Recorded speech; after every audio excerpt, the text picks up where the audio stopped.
Hey, everybody, this is Jonathan Ogden, and you're listening to the What's Bruin Show. Hey, Bruin fans, this is David Singleton, and you're listening to the What's Bruin Show. Go Bruins. Hey, this is Wayne Cook, and you're listening to What's Bruin Show. Hey, guys, it's Chris Johnson, UCLA national champion. I need y'all to listen to the What's Bruin Show. These dudes are off the hook. This is Maurice Jones-Drew, and you're listening to the What's Bruin Show.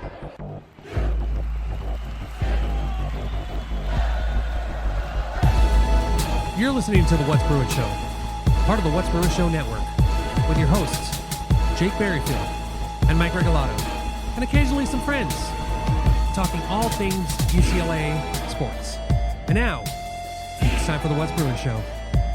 Well, hello, welcome to What's Bruin. I am your host, Jake Berryfield. I'm joined by my good buddy, Mike Regalado of 24/7 Bruin 24/7 Sports. Mike, how are you doing tonight? What is up, Jake? How you doing, bud? I'm doing all right. You're wearing a nice UCLA tank top, it looks like, from here.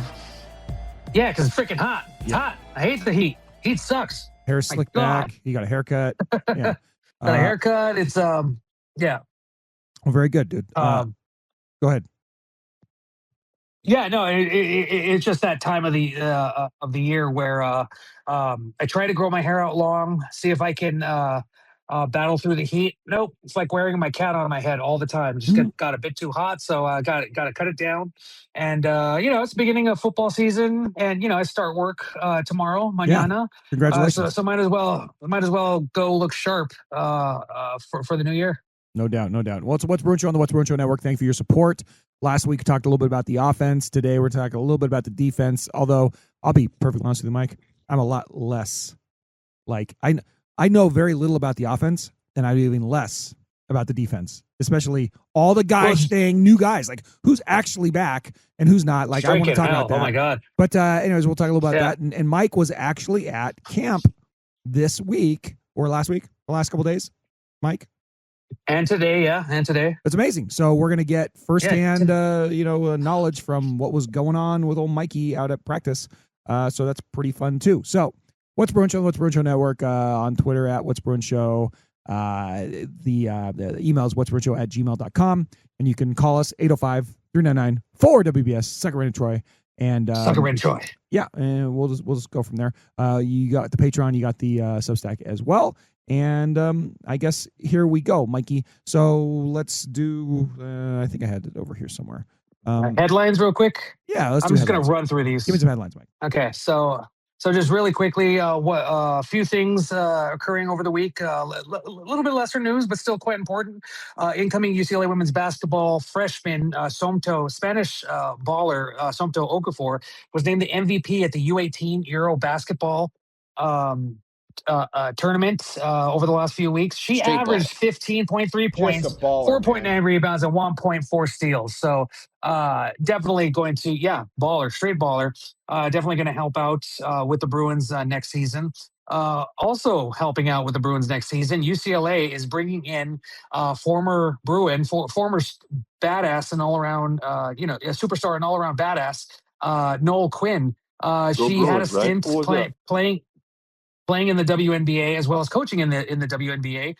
She actually was the head coach of the Seattle Storm for, I believe, 4 years. But they announced it last week that she will be joining the staff, filling out the final spot on the coaching staff. That's exciting. Football. It's weird. I know you're not into the watch list, but as I've said before, I just kind of like to see in comparison how the Bruins are projected to do. And obviously this guy, Wayne Knight, hit it. Hello, Newman. Yeah. Where is it? I Sorry. have it here. Sorry. Hello, Newman. It was right in front of me, too. Yeah, he was announced to the Paul Hornung award watch list, which is awarded to the most versatile player. He's the fourth Bruin to be named to a watch list this offseason. The other three are Sahir West, who's on the Lot Impact Trophy list. Nice.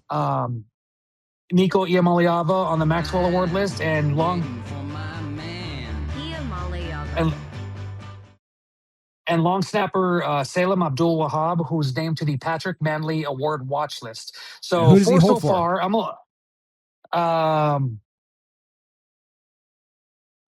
You say he's a long snapper? Pagani, why did I blank? Oh my God. Is he? He's a long snapper. Sorry. Oh, so he's a long snapper. Yeah. With I know he probably long snaps on punts, but Yeah, you threw me off. Let's say he long snaps on field goals. Yeah. I have no idea. My brain just went. Who does he hold for? But yeah, so 4 Bruins. I'm personally just a little little irked. I think a few more Bruins should have been added to a few last week, but we still have this week for award watch list, Mike. So we got that going for us. So I'm not, but whatever. These pundits, these people making these projections, well, they're dorks. So anyway, those are my quick headlines outside of our main business. So yeah, I'm ready to go. All right, cool. I thought this was playing. Oh, gee, why isn't it playing? All right, well, the football intro, let's pretend it's going. Because technology hates us. It really does. It really does. Hold on. Oh, I know why. Hold on. Well, we're going to start over. Ready? All right. Yeah. Wrong. Here we go. Blue 32! Blue 32! Wow, it's way too loud. I'm sorry about that. Hey! Football. Well-oiled machine already. It's going to blow out someone's ears. Sorry guys. Sorry. Apologies. So, Mike, you were out at practice. How many times so far? There have been 4 total. I've been to the last 3. Wow. The first one I wasn't able to make it, but yeah, I went on Friday, Saturday, and today out, which was out in Irvine. They're doing kind of like a remote camp today. They're out in Irvine for the entire week, from what I hear. They have an off day tomorrow, but they'll be practicing. Excuse me. But today was the only day that media was allowed. But it was also an alumni event. Alumni or donor? Sorry, that's slipping my mind. Yeah, there were basically a lot of fans there. A lot of kids running around. It was kind of funny because we were very, very close to the field. And all these kids are like, when they're doing live periods, all these kids are like going up to some of the players and going, "Hey, how you doing? Hi, Nico." And it's like, kids, yeah, cool. But if the ball goes that way, you're going to get wrecked. But it was pretty cute. It was pretty cute to see them cheering on the Bruins and seeing their favorite players. So this is not quite San Bernardino. We're headed to San Bernardino. But still, 45 minutes hour south, and I would pick UC Irvine over Cal State San Bernardino any day of the week and twice on Sunday. I was actually just in Irvine over the weekend as well, and I had a lovely time. Oh, nice. Yeah, we saw Beach Bunny on Saturday night. Oh, nice. At the observatory. Oh, yeah, I saw your post. I was gonna. Yeah. Apparently, Turnstile is going to be playing in the observatory parking lot in the fall. That makes sense. Wasn't able to get tickets, but when it gets closer, I'm definitely going to put out that money. Yeah, it was a 3-venue place, like 3 stages. Yeah, no, it's pretty cool. Observatory is freaking awesome. It's kind of like the Catch One here in LA. Mm. I don't know. Have you ever been to the Catch One? A little off the rails, but that place has like 4 different venues in this one venue. Nice. It's awesome. Whether you're seeing like DJs playing there, going to dance, or actually seeing a band, it's a really cool spot. But it's exactly like that. Very cool. I saw Murder City at the observatory a couple years ago. Oh, nice. Yeah, Mike's favorite. Anyway. Yeah, so it felt similar to San Bernardino. It was still hot. It was a little bit humid. Standing in the sun, I just got drenched just walking back and forth. But a little bit of that that kind of flavor. It didn't exactly go out to San Bernardino, but it was kind of cool. It was at I've never heard of this, but it's the Great Park Sports Recreation Center, I guess. Just fields and fields, soccer fields. They transformed one of the fields into a football field. Literally had the UCLA logo in the middle of the field. Nice. I'm like, that's dope. Everything in Irvine is well planned and giant. Yeah. And on I was a grand thinking, scale. Yeah. And a year ago we went to not Irvine adjacent. At the facility where was it the Chargers practice, I think. So Bruins just heading out to OC, and so they were representing the OC pretty well. And Yeah, pretty fun event. We got really close. Did they go down there? Was the- it Dominguez Hills or where was it? No, it was OC. It was Yeah, across. okay. It was across. I forgot the facility, but it's across from Orange Coast College. Okay, it doesn't really matter. Okay, very good. So then, okay, Yeah, so Costa Mesa. That's it. Costa Mesa. They were at Costa Mesa last year. now that you've Yeah, been so- down to some practices, tell me just first question is, what is it like at a Chesney practice or as a media member versus being a media member at a Deshaun or a Chip one? Go wherever you want with that. Just give me a couple minutes about that. Well, first off, the space that they allow us to roam is much wider. Under Kelly and Foster, we basically got the northeast corner of Spalding Field, and we were supposed to observe stuff from there. But just also the way that the fields, because I completely forgot about this. Brand new field. They actually have 100 yards on their north-south field, and I think they have 30-yard fields, which are closer to the football facility, grass and turf, so that they can practice on both. But yeah, we were able to get much more access. Like, we're able to go down like almost to the opposite 40-yard line, lengthwise on the 100-yard field, and then go towards the goalposts around the other side, the end zone. Much more space for us to roam, and that also gives us a more vantage point, especially. Even though this is Chesney's team now, he still pretty much has all the units practicing where they did under Chip Kelly and Deshaun Foster. Far on the far end, close to lot 8, quarterbacks, running backs, receivers, offensive line, defensive linemen in the northwest corner by the football facility, linebacker, special teams, right in front of us. So I thought that was pretty funny, but. Yeah. Just much more access, just much more availability, at least for the media. So that is a step up. Oh, another step up. Something that Chip and Deshaun did not do. They have snacks and a water cooler available to us as we enter. I'm like, oh, this is dope, especially when it was hot. Holy crap, just being able to have like just water available to you. We all bring our own water or whatnot, but just to have that and snacks, trail mix, power bars or whatever it is, I'm like, okay, Chesney went up another rung. That's good. Well, that's very good. I'm glad. Yeah.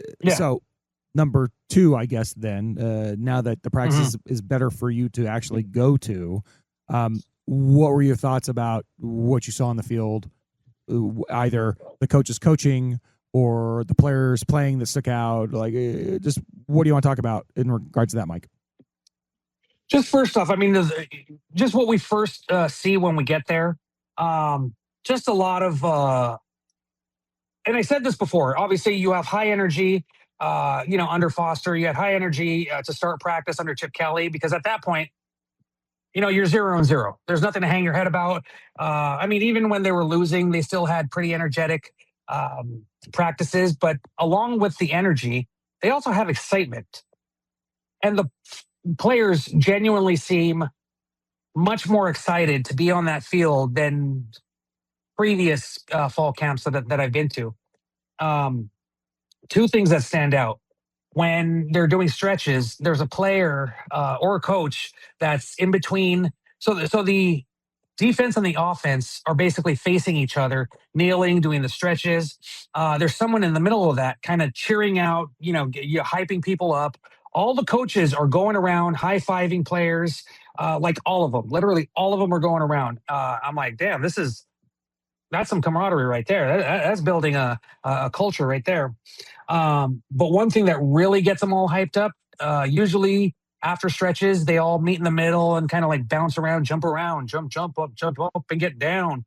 But then they break into what's kind of like not exactly Oklahoma drills, but they do 1 or 2 where offense goes against defense, and you can hear who wins. Even if you don't see it, you can tell, because if the guys in white, defense cheer. their guy made a big play. If the guys in blue on offense cheer, they made a big play. And that just kind of fuels the start of practice. And that is something I'm like, okay, this is just really good way. It's kind of like waking up in the morning and taking a big chug of super strong coffee. And it's like, boom, I'm ready to go. In a way, that's kind of how it feels. It's like, okay, we're already at this level. Let's keep it up here.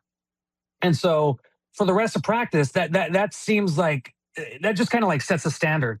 And even though there are guys not doing what they should, they're getting coached up, getting chewed out, whatever it is,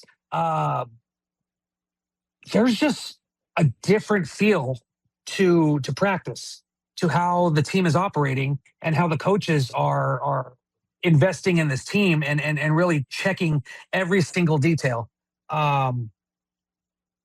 And really quickly about detail, Bob Chesney doing everything he can, but there's stuff I can't necessarily say, but Bob Chesney is definitely making his presence known with the media. No, he's not being a dick. Let me just put it like that. But he's asked us to not put stuff in our reports, which is understandable. He doesn't want to give any details, any extra information, but just hearing what he's asking of us, asking us to not even tweets about. So during live periods, and this is the most understandable, during live periods, no film, no photography. Obviously, he doesn't want formations. He doesn't want any of that out there.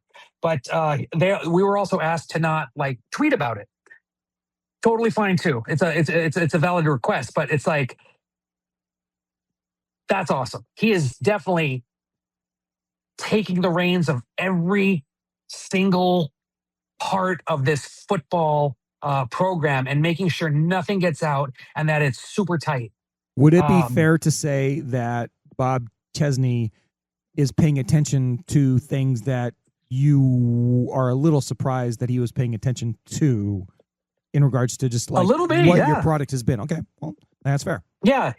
I mean, and other coaches have done that. They've asked us, "Hey, don't report on this," or I'm speaking to his administration. Like I wasn't there. Obviously, I came in later, but I didn't cover UCLA during the Mora era. At least with Gojo Bruin, we didn't have credentials, so I wasn't on the field. But Gojo Bruin. But I heard stories about he would let the media watch those live periods, scrimmages, if you will. But he asked the media just don't report on it, which is fair. And so there's similar stuff like that, and I'm like, okay, I like Bob Chesney. He's making his presence felt. He's letting us know exactly what he wants out there, and hey, you just got to do what the coach asks. But at overall, the same time, I'm sorry to cut you off. But overall, what? Oh, I was going to wrap it up. But overall, you can just see how the culture is changing and how Bob Chesney is definitely making UCLA his own. Would it be fair to say that, although it's obvious to you that Bob Chesney has very tight control over what's going on, and he has a very defined idea about what he wants out there and what he doesn't want out there, is it also fair to say that he is giving reporters like you more opportunity to gain context that maybe you don't report on something specific, but it gives you more access into overall the vibes and what's going on, to where you are able to have a better idea of what the team looks like, even if you can't share everything, you still have better access than you did have before. Is that a fair thing to say? Oh, for sure. Yeah. That's really what I'm getting at. Yeah, Chip Kelly gave us 15, 20 minutes. Deshaun Foster kind of did that, but then there was that whole move of we're driving all the way down to freaking Costa Mesa. Yeah, this is my next question. And we're given access to stretches and maybe 2 periods. Yeah, and then there was that one issue where one of the reporters that went down there for this one particular practice got to see stretches, and that was it. And rightly so, the media got upset Because like what is that? That's BS. They You're feel like not their even time preparing. is being wasted. They feel like their time is being wasted, and nobody wants to feel that way. And now even at today we had like an hour to watch the team. When we were at Spalding Field last week, it's probably a good 20 to 30 minutes. So definitely a lot more access, a lot more consistent access, and it's much more clearly accessible, but How about effective? just much more media friendly. Allows you to be effective, effective. media friendly. Yes, especially in reporting. Although, as I said, there are some things that are asked not to be reported, which is, it's understandable. Chesney don't want no secrets out. I wouldn't. But at the same time, just being able to be there and watch these live periods, watch how the offense is operating, how aggressive the defense is being. It's quite nice. It's quite nice. We didn't see a lot of live periods, especially full on, second and 10. Oh, now we're going 3 and short, stuff like that. That's fine. So and how they're operating. But overall, a better experience. Okay, and then this is the first year. Wait till Chesney gets pissed at us in year 3 and 4. Yeah, or he goes through some traumatic thing like Olmora did. We'll see. Oh, here, I have some breaking news. What's brewing? News. Breaking news on a weekly basis. News just in. And I'm just asking you this because you've been out of practice and you've been with your fellow, formerly ink stain wretches. But the breaking news that happened this week, other than just UCLA started, the camp, is that they added Derek Carr, not quite to the staff, but as a kind of a consultant type of thing. And it's like, analyst. I don't know how you feel about it, really, Mike. But my question for you right now is, you being out there with the other reporters and rubbing elbows and whatnot, is this a thing? Is it not a thing? Is it a nothing burger? Is it something more than a nothing burger? Like, what was your perception of that little kind of sort of addition? Well, if anything, I don't know what his role exactly is going to be. Probably, an analyst. He's probably going to see how the quarterbacks, how the offense operates, and he'll have his input into it. But that made national news. So that was not a dumb move. I mean, you have a former NFL quarterback, a Fresno State quarterback, quarterback that go Bulldogs. It's the first positive thing I've ever had to say about any gosh dang Fresno State guy ever. Other than there was one that transferred to us. Yeah, I mean, just to have that is pretty freaking impressive. And from like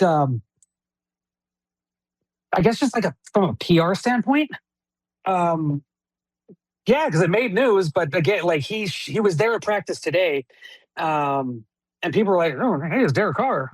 Hey, the news just came out. All right." Were your other media colleagues, did they have any sort of positive or negative impression about just the actual move of it? Was that anything that kind of resonated, or was it just, like, all right, business as usual? Yeah, kind of just, business as usual, but, also a good good PR move, as I said. And nice. it's just bringing more attention to UCLA. For a guy that's been well known around the NFL, so I'm in. Yeah, I'm into it. Like, you get a guy that's the sort of thing that, number one, he's a guy that's been in the NFL recently enough to give a little bit of cachet to the program. It's kind of nice. It's kind of like, it's not the same, but it's a little bit of like, Tom Brady coming out to practice and kind of goofing off, right? Only this guy actually is going to have some actual input into the program theoretically. And so, Derek Carr's not Tom Brady, don't get me wrong, but he's also not a nobody. He's a dude that was very, very good in college. And that's kind of fun, especially if he can give young Nico a little bit of tutelage.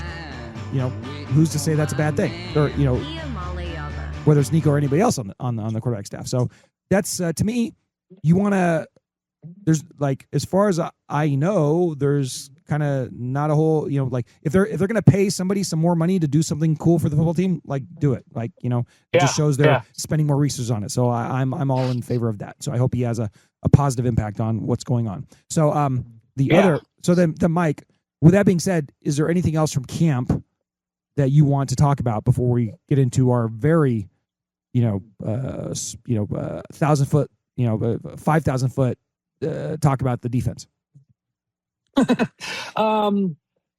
No, I like what Chesney's doing. Obviously, it's his first season. He doesn't want to piss off the media, fans, and all that. Actually, the fact that he's endearing to fans. He was just going around before and after practice, saying hi, shaking hands, talking to some of the alumni that were there. He's just doing everything right, and the players seem to be catching on to that. On both sides of the ball, it just seems like everybody is ready to run through a wall for Chesney, especially the offensive defensive linemen. That I've been looking at as much as I can, and it's refreshing. Let's see, if it can turn into something positive, but it's good so far. I like what's happening. Well, that's good. All right. Well, excellent. Mike, let's talk about this defense that I don't know a whole lot about. Number one, before we talk about the actual players that are playing that we don't know a lot about because they're all transferring in, what do you understand? Do you understand anything about this defense that is going to be noticeably different than defenses we've seen recently for UCLA? From previous staffs. Do you have any thoughts about that right now? They're going to run something similar to last year, but they're going to be good at it. Oh, that's interesting. UCLA is pretty much set up in a 4-2-5. Which kind of everybody is. Which everybody is, but yes.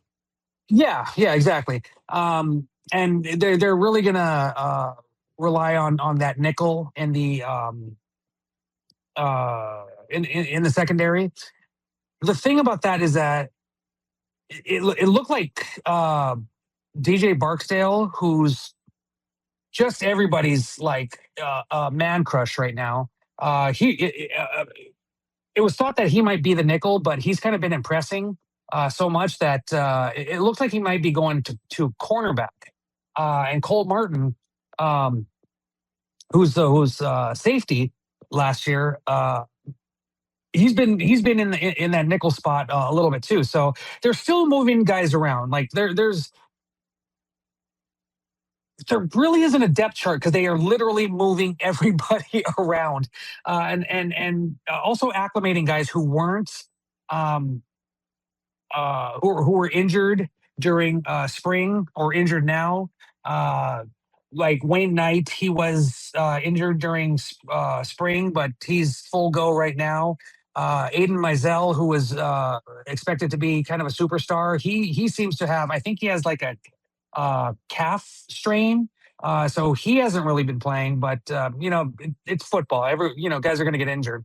But for the most part, this just seems more active. It seems like they have more talented guys, bigger guys that can actually get around blocks and edges and actually get into the backfield. That was a problem last year. UCLA had 10 total tackles collectively as a team. Sahir West alone had 7 at JMU last year. So adding him, Aiden Gobera at the edges, Tyson Ford and Donald Degnohe. I got to learn how to pronounce that name properly. These are guys who are just getting added. So if anything, there's going to be more activity on the defensive line. And then the linebackers just seem a little bit quicker. Samuel Mosigo, Jalen Woods just seem more focused and attentive. That's just my opinion on it. And, we've talked about how the defensive backs kind of got better last year as the season went on. Still not great pass defense, but having guys like Pleasant and Barksdale and Martin, it seems like that's going to take a step up too. So collectively, this just seems like a really good defense that is poised. It kind of feels like a boxer right before the bell is rung in his boxing match. They're just kind of like ready, just aggressive. You can see in their face that they're ready to attack. And when the bell rings, man, they just go after it. So at the very least, we're just seeing a lot more activity, a lot more pressure, and just general excitement. Like anytime anyone makes a play, like you would think there was a crowd there, but it's the defense or the offense just making that play and getting their side of the ball just excited and really fired up. So there's just it's just different, and I think it's going to be very apparent in Game 1 against Cal. So I'm quite excited to see what this defense can do. Yeah, like the offense we talked about last week should be a lot better, especially with an improved offensive line. These defensive guys just look gnarly, just amazing. I cannot wait to see what they do to offenses this season. No, I am too, and you kind of went through the personnel already, Mike. So I'll talk about that again in a minute. But really, just like I said, from a 5,000 foot level, I just want to think about how much different is this team going to be versus what they were, in the past. And obviously, they have a new staff. Colin Hitchler's there. He's been to 2 college football playoffs, and they have all these new guys coming in from JMU and other places. The entire, and I'm not going by a current depth chart that anybody's generated, but I'm just going by kind of what y'all at Bruin 24/7 thought over the spring. Preseason, yeah. All the names on the defensive line are new guys, and actually 75% of the guys in the 2 deep are new guys. And half the linebacker staff is new guys, and half the defensive backs are new guys. So thinking about what this will be as opposed to what it was, I think a real key distinction is going to be, you brought him up, but Barksdale, who came in from JMU, he is a guy that is probably, and correct me if I'm wrong, Mike, but he's looking like a nickel safety, the nickel guy. Kind of, yeah. No. Yeah, they're moving guys around quite a bit. So we don't know yet. He has a handle on that. Yeah, all we know is that we don't know nothing. And what I'm kind of curious to see is, when he was at JMU, he put up a lot of impressive stats. He had 12 pass breakups just last year, but he also had 3 TFLs. He had 36 tackles. I'm trying to figure out where that was for him on, for the entire team, relative to all the other players on the team.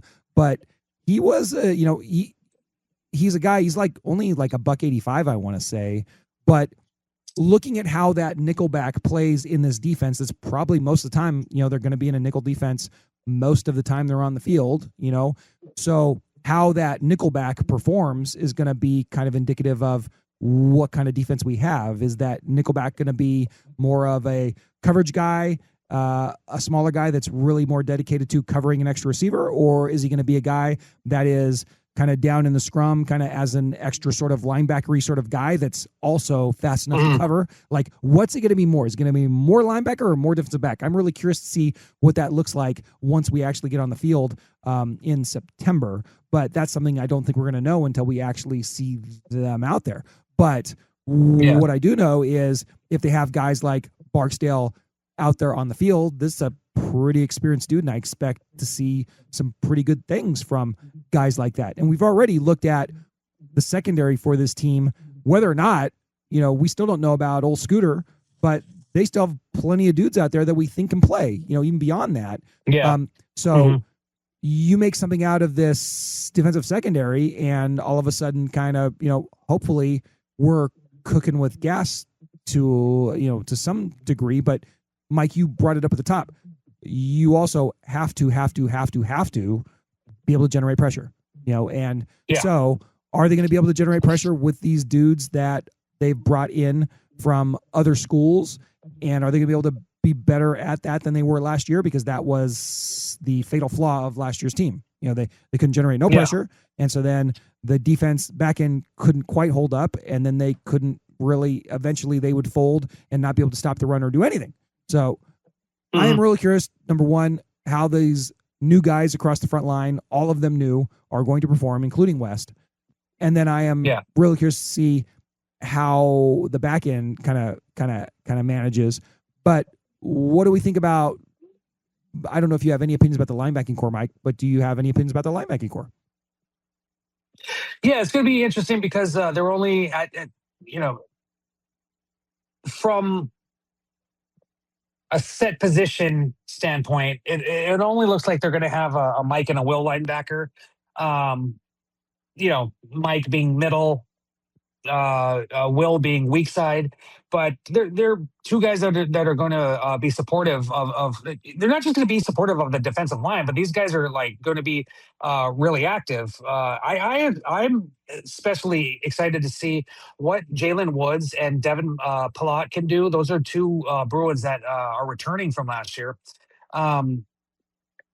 They look like they might be able to take a step up, but it also adds a little bit of punch to add Sammy Omosigo, who just looks like just a guy who he looks like a solid linebacker. He looks like a linebacker, traditional linebacker, and he's just looking the part. If even if he's not like making the tackle, he's supporting the play. He's good in coverage, and he's making good tackles, but. As far as depth, I kind of think that might be the weakest part of the defense. I mean, UCLA has guys like Spinagati, Saka, and Ty Lee. But how much are they going to play? Are they going to be impactful? Are they going to move guys around? Especially with only two linebackers. You should be kind of stacked, but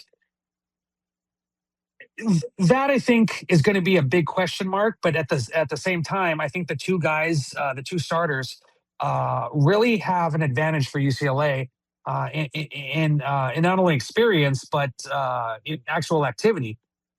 And they should definitely be much more active than the linebackers that we saw last year. Did we see them last year? Last year was tough. Yeah. I mean, I if I were looking at last year, like I would, just from the defensive perspective, I would look at the defense just like first halves only or something like that, because there are a lot of games where it just wasn't meant to be for those Bruins. I'm looking at. Go ahead.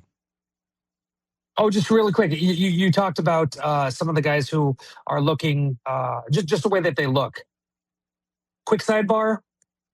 We talked about offense last week, but I actually got to see Wayne Knight this last week. Well, these last three practices. First off, the first thing that I noticed, I was like, this dude is small. This guy got 1,300 yards, 5'7", 180 maybe, but dude looks like a mini Hulk. Like, there was one play. I don't know if I can talk about it. We've been told not to talk about stuff. Yeah, live action, but he just looks really good. He's fast. He can get around the corner. Oh, no, man. And it's from what we see, it's again no depth charts, but it doesn't. It seems like Anthony Woods might be getting the starting role. But damn, Wayne Knight is going to add some punch, and to have Woods. Jet and Wayne Knight all in that running back room. Holy crap! I think their running backs are going to be great. But yeah, that's just one thing I noticed last week that I wanted to add to this podcast. But yeah, sorry, didn't mean to interrupt. Well, I would just say the last thing I'll hit on just overall about the defense. Last year, and you started with this, Mike, in your discussion about pressure and all that stuff. Last year, the Bruins averaged less than 3.5 tackles for a loss per game. JMU was like over 6.5, I want to say, somewhere in that range. So almost double. By the way, when UCLA had the good defenses, that we can think of, in 23, they were at 8 tackles for a loss per game, right? And in 24, they weren't too bad. They were still at like over 5 and almost 5.5. So Yeah. That's something that's going to have to resolve. Oh, by the way, remember when UCLA's defense sucked under Chip Kelly? Oh, gee whiz. They were, at like 3 and 4 during those years too, that's something that they're going to have to straighten out. But if the defensive line can hold up and can be decent, then that gives them a decent enough chance to stop the run and generate some pressure. And then I kind of like what they have on the back end to play competitively, but I guess it's all going to go from there. If they go up against these Big Ten teams, or even in the first couple of games against Cal and San Diego State, and they're getting run on for 4, 5, 6, 7 yards per at a clip, it's game over. It's not going to be a fun year. But if they're shutting those teams down and making them do other things, then hey, I think we're in business. So that's really the long and the short of it, I think, Mikey. Do you have anything else to say? No. Just overall, once the ball is snapped, everybody just seems to be focused and just going towards the ball, especially on run plays. That defense collapses on the ball. On pass plays, obviously, one thing I've noticed, Nico his accuracy seems to be a lot better, and he's taking a lot more chances, which hells yeah, thank you. Get back to that Tennessee level of football. But at the same time, you put those defensive backs out on an island, they're not backing down. They are challenging every potential reception. They're going after guys, whether it's like to break up the pass or maybe just to get an INT. I personally haven't seen an INT. I saw one last week. Really got the defense fired up. But that's the thing. They are all attacking. They are all within range of the ball. They are all stuck on their offensive player like glue. It's a different defense, and it's so welcoming. After last year and just some of the Chip Kelly defenses, this just seems like a balanced defense that knows exactly what to do, and it's about freaking time. Well, we're going to have to wait and see. All right. Well, so Mikey, I have a couple calls I'm going to take, and then I'm going to bring you back for What's Brewing. So just stand by 1 second. Do it. All right. So 805-399-4WBS, Second Reign of Troy is the phone number. Please call us and let us know what you're thinking as we approach the start of the UCLA season. We have a few calls on the hotline heading into the football season, and I think the first one is from our dear friend. I love her so much. I think it's Carrie. Let's see if it's Carrie. I'm clicking on the buttons. I'm stalling a little bit, but that doesn't mean that I don't love Carrie. With all my heart. Hey, what's Bruin Show? Hey, it's Carrie. I've enjoyed your past couple of shows, and I'm glad to hear you guys are back. And I wanted to suggest something, regarding Brian Rowe, the wide receiver. That last name's pretty.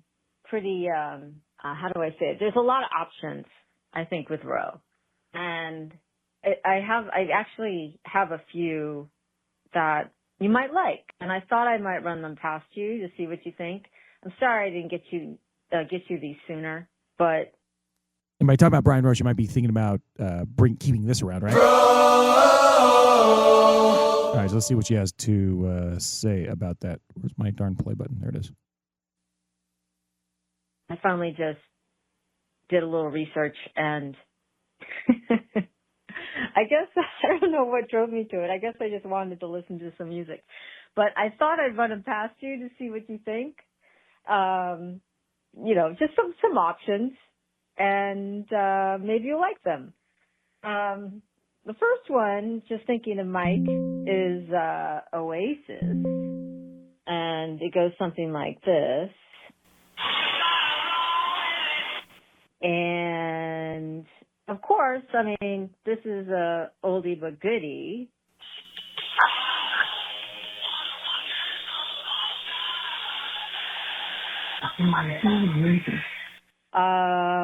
Let's see. We got, let's see. What's this one?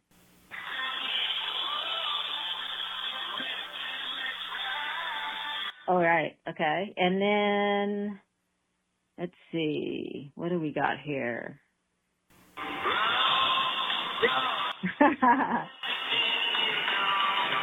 Maybe not my favorite, but it works. Is this one ludicrous?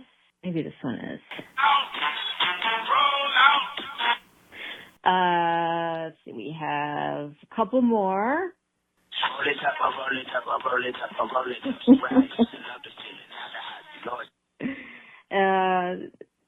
What's this one?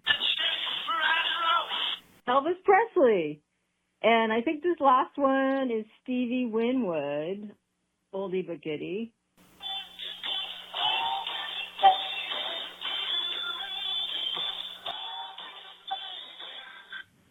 So I think I'm at the end of my 3 minutes, but interested in your thoughts. Thanks for listening to me. Go on. We love you, Carrie, even though you got cut off. Yeah, let's re-examine that right now. Of course, right now, thanks to Mr. Benton. Hello, Mr. Benton. We have this for Brian Rowe. But now we have a number of suggestions on the table, thanks to my dear friend Carrie. Oasis, Kiss, Rock and Roll All Night, Ludacris, Steve Winwood, Roll with the Baby. Elvis is in there. If you guys have any thoughts about any of those, I will certainly try to put them into the mix. And Carrie, I didn't quite catch what Ludacris song that was or what Elvis song that was. I did adjust the volumes on some of that stuff. But yeah, if you guys have any thoughts on any of the player drops, I would appreciate it. We have some fun ones this year, but I'm woefully short of ones for the defense at this point. So we'll see how that develops as we go through. I just messed with the volume going through Carrie's call a minute ago, so hopefully that didn't mess with the volume on the whole show. I guess it'll have to remain to be seen, but let's get to the next call and we'll see how that goes. Thank you very much. Hello, boys. We're back for another season. I am extremely excited. I still believe we're going to go 10-2. Of course he does. I think the key to 10-2 this season is, by the way, you should know who it is by saying 10-2 anyway. If they can do what Tennessee did and have a really good run game, and the defense steps all the way the hell up, we can do 10 wins this season. I got a feeling it can happen. I can believe it because I'm just going to believe it anyway, and it's going to happen. Won't lose to SC. Definitely beat the hell out of Cal. Probably lose a close one against Michigan. I don't know why Michigan for some odd reason. Anyway, and obviously the loss to Oregon. But outside of that, 10-2, maybe 11-1. Great to have the season start. Love you guys. Go Bruins. And go WBS. Oh, it is refreshing, isn't it? Nobody knows delusion quite like our buddy Dez, and I love you for that, Dez. 10-2 is cray. Just to give you a little perspective, I was listening to the Solid Verbals preview the other day, and they were like, man, UCLA fans will be doing cartwheels in the stands if they hit 7 wins this year. And then we have Dez saying we're going to go 10 or 11 wins in the season. So it's, in my opinion, it's going to be somewhere in between that, right? And no matter how optimistic I get about the Bruin team this year, you have to temper that with we really don't know anything about any of these guys and how they're going to play at the Rose Bowl or on these road games in the Big Ten this year. So, hey, Des, be enthusiastic. I love it. But if it doesn't go the way we think it's going to go, I mean, there are some explanations for that. So, hey, I'll take it, man. It would be amazing. I can't see us getting past, the Oregons of the world with a win. But, hey, I'm not going to say we're going to lose to SC. Why should I? It's at the Rose Bowl. Why not? Let's win that game. At Michigan, I think it's going to be pretty tough. And I think some of these other road games are going to come up and bite us in the butt. But I'm hoping to see him play well against Cal and go from there. So only time will tell. But thank you once again, Des. You are, as always, the greatest when it comes to being delusional, and we love you for it. Last call tonight. I wonder who it's from. Oh, I think it's from Leo. Hey, guys, it's Leo. So glad that you guys are doing the previews, which gets me excited for football. I will be hitting the road. I will text you when I get to Berkeley so we can meet up, take a picture, and cheer on our Bruins as they face those Bears. For sure, Leo. Also thinking maybe a road trip to Michigan. It works out well. Leads up to Thanksgiving break. So as Mike is an educator, and we know we start back at school this week. It'll be a perfect little trip to fly over to Detroit and then maybe drive over down to Ann Arbor. So I guarantee you neither of us will be there. Season, and I will be calling all season. All right. Bye, guys. Go Bruins. Let's go, Leo. Thank you so much. Yeah, and I will definitely see you up in Berkeley, and I look forward to that. And the rest of the season, we'll see. I'm pretty sure I'm going to San Diego State. Beyond that, I'm not sure what games I'm going to go to. For the first time, breaking news here. Where's my breaking news button? It's here somewhere. But What's brewing? News. Breaking news on a weekly basis. News just in. for the first time since I graduated, I am not a UCLA season ticket holder this year, believe it or not. And I know that's like super lame for some of you to think about me not being a season ticket holder, but I just looked at if I'm going to be doing, I'm not going to be doing post game after every show, but most of them I will be. And I just hate the modern college football Big Ten start times of 7:30, 8 o'clock. It's just not, I'm not going to go to the Rose Bowl for those games. And it's weird because I'm optimistic about the season, but it's the first year ever that I haven't had season tickets. So that's kind of bonkers. I'm going to buy some singles and we're going to go from there.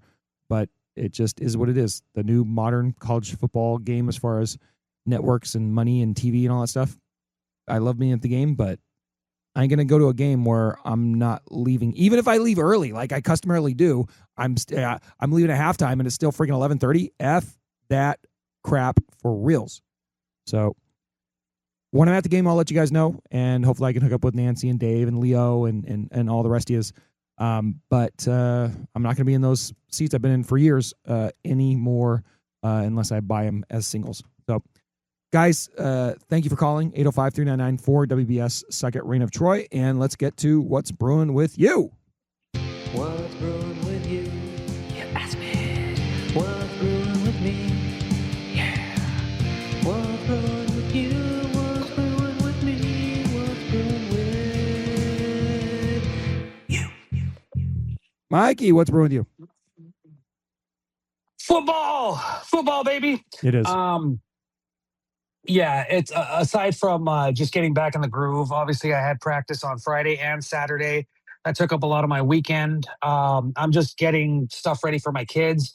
I'm back to work at the school that I work at tomorrow on Wednesday. My girls, they both start high school. I have two high schoolers now. Oh my God! It's crazy. They start on Thursday. My son Hugo, lucky punk, he doesn't start for another week. So it's like when he's like, I don't have to go back to school yet. And then I asked him, I was like, yeah, but what about seeing your friends and being bored at home? He goes, yeah, I thought about that. I kind of do want to go to school. So yeah, it's just getting them all ready, getting all their supplies and backpacks and stuff like that. My daughter Poppy's really into basketball. She's never showed any interest in athletics. But now she has. The last 2 years, she's really interested in basketball. Got her her first basketball shoes. Sorry, not her first basketball. Her first basketball shoes for her high school team. She's doing weight training, which she's like, this is hard. And I asked her, I was like, do you want to quit? She goes, no, I want to do this. I'm like, that's my girl. You go in there and you show them what's up. And she's apparently had. She's one of two players who has the highest percentage of attendance for off-season workouts. So I'm like, that's my girl. Keep it up.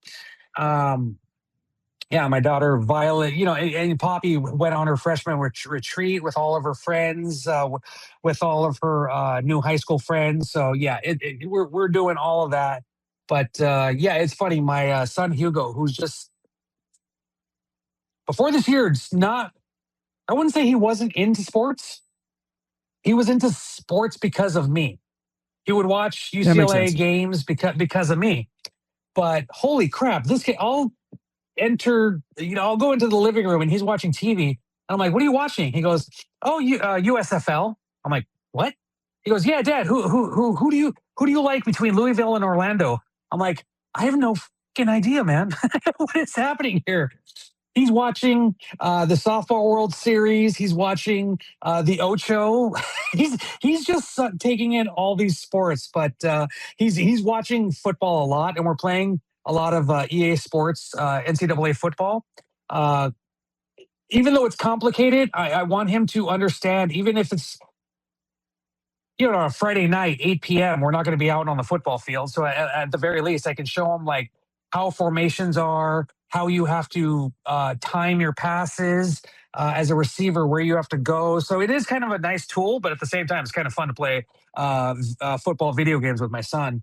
So it's just little stuff like that. But yeah, I always talk about how we go to the beach every summer. Jake, we didn't go to the beach until last Thursday. We've just been so goddamn busy. But it was nice going out there, even though the Santa Monica Bay is kind of disgusting at times. I checked. The bacteria level was good for us. So, it was really fun to do that for like an end of the summer thing. But yeah, we're full blown into the start of the school year. So that's where we're at. Jake, what's brewing with you? That's crazy. So, I was just down in Irvine. We went to Beach Bunny at the observatory. That was fun. And then the next morning, I went and ran at the marshlands that are right on the UC Irvine campus. Very lovely. It's really awesome. Nice place to go. It's like a wildlife preserve. Really, really, really cool. But I have been on like a 2-month string of just being either injured or sick, and culminating kind of with that run. I ask the girls. I almost died after that run. I was so like out of it, and I just barely kind of like pushed it to the end. So I'm like, I'm never going to be able to run again. I'm going to be unhealthy forever, and I really hate everything right now. But today I woke up and I was able to have a nice jog. I did about 5 miles, and I was at a pace that was comparable to where I was at before. So I'm a little happy about that. But so I go to work today, and as you know, I'm a law enforcement person, and as a cop, I work with a bunch of meathead cops, and there's always the flavor of the month for these meathead cops for what they want to, try and do, especially when it comes to like, working out and nutrition and supplements. So I'm going to workshop this to all of you.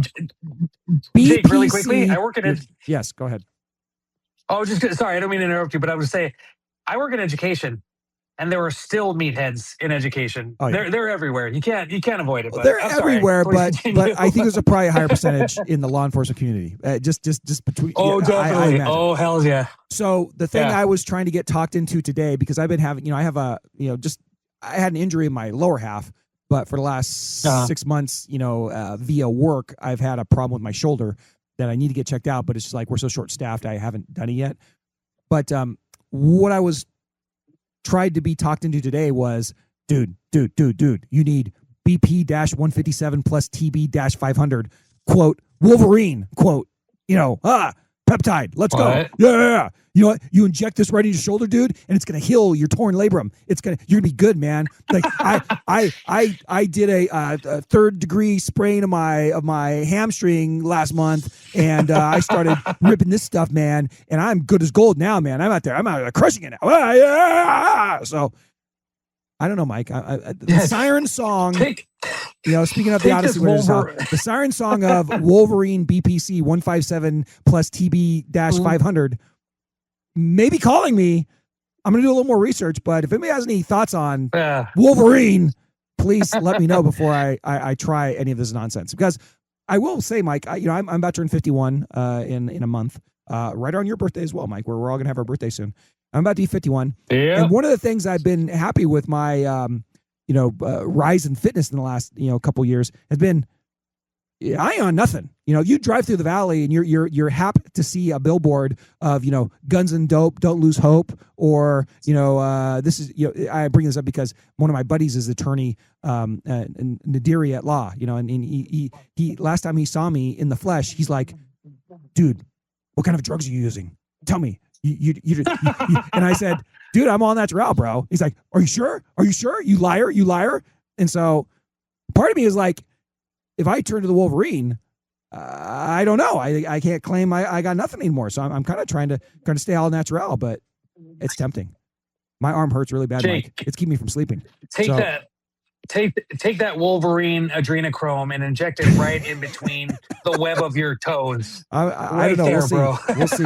So if anybody has any thoughts on Wolverine, let me know. LMK. I'm going to put a pin in it for a couple weeks and see what turns up. But other than that, Mike, I got nothing going on. I'm hoping to feel better as August rolls on because I have a 10-mile in early September, 13 miles in mid-October, and then I'm trying to run a marathon. Yeah. Jack, I don't know if I'm ever going to be able to do it, but I'm trying to run a marathon in December. So we'll see how that all goes. Also, Jake, go, bro. Have we talked about this? Are you a Ted Lasso guy? Oh, I watched the first episode. It's so good. I loved it. And by the way, his God. son, like, was it a little forced? Yes, but was I also singing the song? Like you would ask, Sarah and Megan, I literally was quoting Black Steel in the Hour of Chaos as they were saying it because I love that. And no spoilers, but yeah, there's a Public Enemy reference that I love because I had a Public Enemy. I had a Public Enemy symbol on my phone my first 15 years of my law enforcement career. That's how strongly. Oh my God. I internalized that. So, anyways, that was fun. I liked it. You can listen to rap songs. You can't say all the rap songs. Yeah, it's all good. It was. But I think the second episode is out now, but I got to check. But also, the idea, the concept that Ted's wife also knew Public Enemy lyrics was the most unbelievable part of the show because I'm just saying chicks don't dig PE, but I certainly did, and my inner Ted Lasso loved that. Oh, dude, yeah, and then I'm blanking on her character name, but Waddingham. Oh yeah, the end of the episode.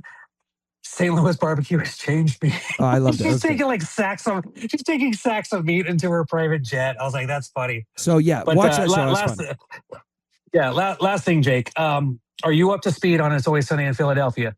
Because the new season starts on Monday. I am. Are you up to speed? I am, Mike. We'll be all over. Yeah, I am so freaking excited. So you saw the last year's season finale where Danny DeVito goes on The Golden Bachelor. Yeah, it was ridiculous. Oh my God. Yeah. I can't How wait. the hell do they keep getting better every season? I have no idea. My God. Yeah, I can't wait either. But anyway, I just wanted to bring up those watch this show. It's here somewhere. For you, so. Yeah. Thank you very much. Yeah, just hit me right now. I'm going to see if Ted Lasso's on right now. I'm going to go check that out. So. Yeah, it's tomorrow night. It comes out Wednesday. All right, whatever. All right. Well, anyways, Mike, we'll be back. I can't record on Tuesday because I'll be at Cat Power in Ojai, believe it or not. So we'll see how that goes. So I can't record on Tuesdays. So we'll have to work around that. Just LMK and for the listening audience. I also posted 3 episodes of The Bare Minimum in the last day, and they'll come out back to back to back. Nice. Bare Minimum. And Jamal posted a West Coast bias. You're just all about the West Coast bias. So you don't like the East Coast. There's going to be a lot of stuff in your feed, so enjoy that. We're back, baby. Mikey, it's good talking to you, and I will see you next week on one of these days. And until next time, what can we say? Go Bruins. Good evening. Smoke 'em if you got 'em. That was the What's Bruin Show. Oh my God. Try us tomorrow. Same bat time, same bat channel. It's got to be in or out, Mom. In or out. Well, I need the door closed. Thank you for your cooperation. Dude, Rob, we play some ball on the West Coast. The final word is boob.